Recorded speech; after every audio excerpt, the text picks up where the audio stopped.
During this video, we're going to talk about 5 strategies to determine whether or not your buyers are really buyers. Hey everybody, welcome back to the show. My name is Todd Conklin. I am the coach and trainer to some of the top real estate agents in the industry, sales warriors. And today, we're going to talk specifically about 5 different ways that you can re-engage buyers and determine, are they really buyers even though things have changed? That's kind of the story of the day, right? The one thing that is constant is change, and that's happening every single day in the market. Interest rates have gone up. Prices of properties have changed, but also there's some new products that are available that might actually make it easier for buyers to buy. So strategy number 1 is to get your buyers re-approved. Invite them into your office to sit with your favorite loan officer and have a discussion about, hey, this is what you were looking for before. Is that still the case? Yes, great. Okay, well, here's what the impact of interest rates have been. Here's what those properties are worth today. And here are some products that may help you to get into that property. What you're doing is you're determining whether or not they're still motivated to take action today.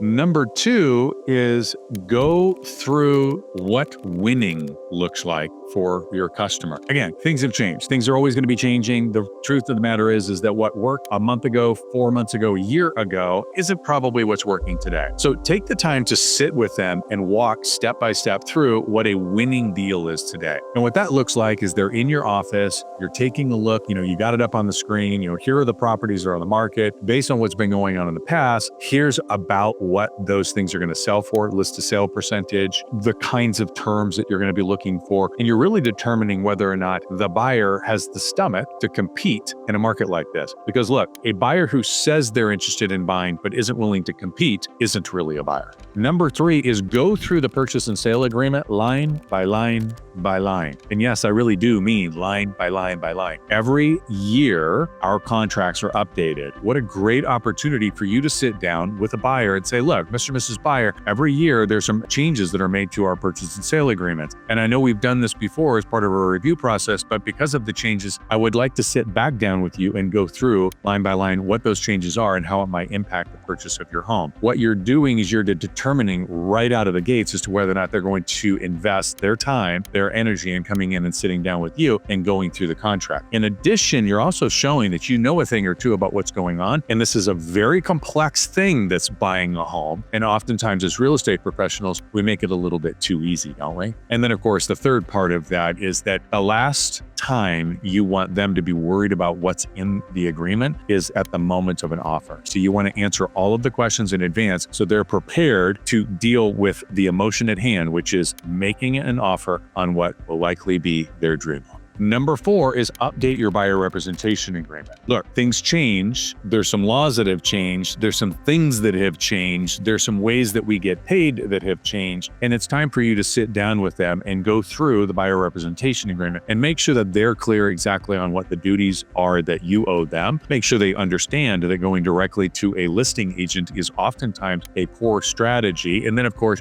you get that document signed because as we know, we've got to have a signed buyer's representation agreement so that we can show them properties. And number 5 on the list is review your property alerts. If you've got them in the MLS, fine. I prefer that you actually put them in your CRM so that they can travel with you, provided that the MLS makes a change. And of course, I like them to be driven back to your site. So perfect world, they're on your technology stack, on your platform. And now you're going to sit down with them and make sure that their portal is updated. They know their username, they know their login. You make the adjustments to what properties, what price points, what size, etc., so that they're constantly the first people that know about properties that are coming on the market.